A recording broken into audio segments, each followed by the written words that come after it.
Isegi Sevamere lennukikandja Gerald Fordi ootamatu lahkumine lahinguväljalt ja läbikukkumine sõjalise toetuse pakkumisel väsinud ja lüüa saanud Ameerika sõduritele Lääne-Aasia piirkonnas, samuti nende enda sisemised konfliktid tõestasid ülbetest jõududest lähtuva materiaalse võimu haprust. See sõjaline hiigane ja koletis, kellest nii palju räägitakse, on Iraani relvajõudude jaoks vaid paberiste tühi näivus.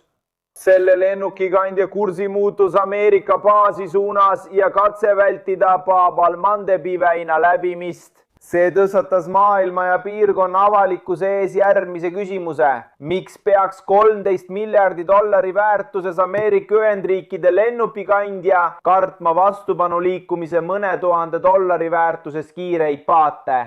Ta tõi näiteks, et hiljuti juhtus sarnane ebastabiilne olukord Ameerika lennukikandja Abraham Lincolniga India ookeanis.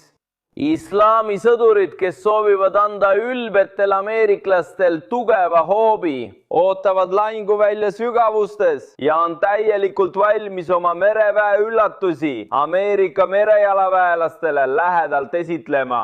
Saddami saatus ootab Trumpi ja Netanyahut. Lahinguväljal astumine ei tähenda meie jaoks kaotust. Jumal on selle tee sulgenud. Te näete meie ees rohkem kui 2 teed. Mõlemad on meile auväärsed.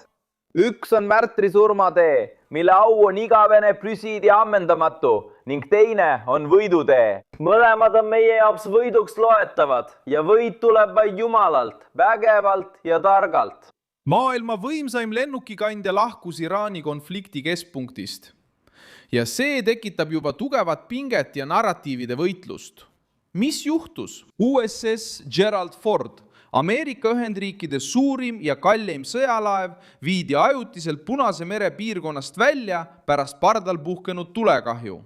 Tulekahju puhkes pesuruumis, polnud seotud lahinguga, kuid selle kustutamine võttis tunde ja mõjutas pardal olijaid. Suits kahjustas 10 meremehi, mõned vigastati ja laeva sisemised osad said viga. Lisaks kaotasid 100 meeskonnaliikmed oma majutuskohad ja pidid laeva sees magamiseks ajutisi kohti leidma. Millal see juhtus? Tulekahju puhkes 12. märtsil 2026, kui USA ja Iraani sõjaline pinge kasvas. Mõne päeva pärast otsustati laev konfliktitsoonist välja viia. USS Gerald Ford tegutses Punases meres strateegilises piirkonnas, mis on seotud Lähis-Ida ja vastasseisuga Iraaniga. Nüüd suundub see Ameerika Ühendriikide mereväebaasi Kreekas Vahemerel remonti. Kuidas see juhtus?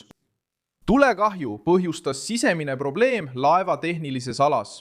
Isegi ilma vaenlase rünnakuta oli mõju märkimisväärne. Laev, mis juhtis õhuoperatsioone, pidi ajutiselt lahkuma sõjatsoonist. Ja see tekitab kriitilise olukorra, operatiivse lünga. Miks see oluline on? USS Gerald Ford poletava liinilaiv.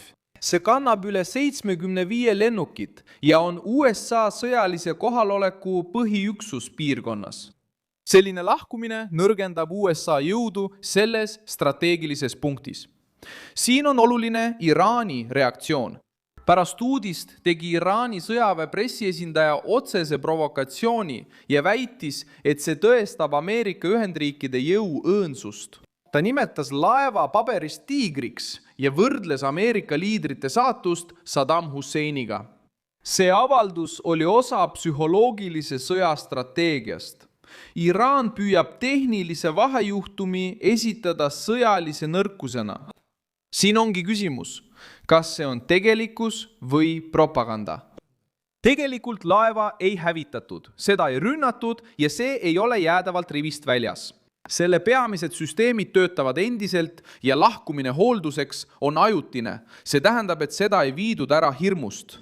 Kuid kaasaegses sõjas on tajumine sama oluline kui faktid ning Iraan kasutab seda täpselt ära, muutes sisemise probleemi poliitiliseks sümboliks. Nüüd kõige selgem ja kriitilisem punkt. See võib põhjustada provokatsioonide sagenemist merel. Kui Iraan tahab seda narratiivi hoida, võib ta piire agressiivsemalt testida, eriti Pärsia lahes.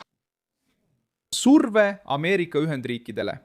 Tõenäoliselt saadetakse piirkonda kiiresti teine lennukikandja, et täita tühimik ja vältida nõrkuse märke või eskalatsiooni ohtu.